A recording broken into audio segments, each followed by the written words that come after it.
এই যে কি করছো? এই চিংড়ি ছাড়াচ্ছি। কি করবে চিংড়ি মাছ?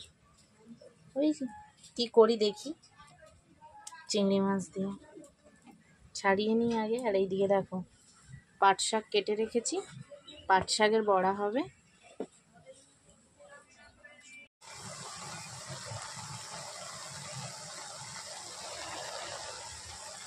কি বলো তো? কি চাপলা?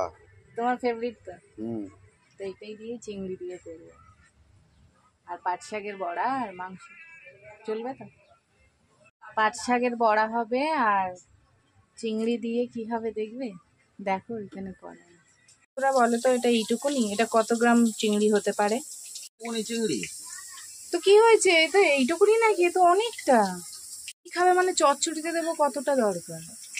তোমার তো একটু ঘুনিতেই তোমার মন ভরা, আমার তো ভরে না। একটুতেই শুধু ঝগড়া করো না, ভাগো এখান থেকে।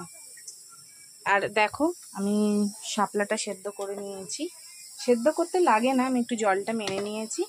এবারে চিংড়িটা এই কড়াই তেল দিয়েছি, দিয়ে দেবো, ভেজে নেড়ে নেবো। সর্ষে বাটা দেয়, কিন্তু আমি সর্ষে বাটা দেবো না, কেন ওর অ্যালার্জি। সর্ষে বাটা দিলে ভালো লাগে খেতে, অ্যাকচুয়ালি সর্ষে বাটাই দেয়, কিন্তু খাবে না, তাই সর্ষে বাটা দেবো না, এমনি ধনে জিরে গুঁড়ো দিয়েই করবো। দেখতে থাকো। কড়াটা পুড়ে গেছে, দিয়ে দেবো জিরে আর ছেড়ে দেবো চিংড়িগুলো। এটা নাকি এইটুকুনি চিংড়ি, এতগুলো 200 গ্রাম চিংড়ি একটু দেবো স্বাদের জন্য, আবার কি সবসময় বেশি বেশি? ঘরে থাকলেই ঝগড়া ঝগড়া ঝগড়া। দিয়েছি আদা বাটা, ধনে জিরে গুঁড়ো দিয়ে কষিয়ে নিলাম। এবারে দিয়ে দেবো এই শাপলাগুলো, শুকিয়ে নেওয়ার পরেও কতটা জল রয়ে গেছে।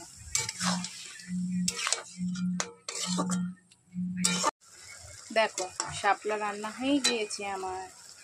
কেমন লেগেছে অবশ্যই জানিও, কিন্তু খেতে কিন্তু দারুণ হয়েছে, দারুণ দারুণ অসাধারণ খেতে হয়েছে বন্ধুরা। চিংড়ি তো যাতেই পড়বে সেটাই টেস্টি হয়ে যায়।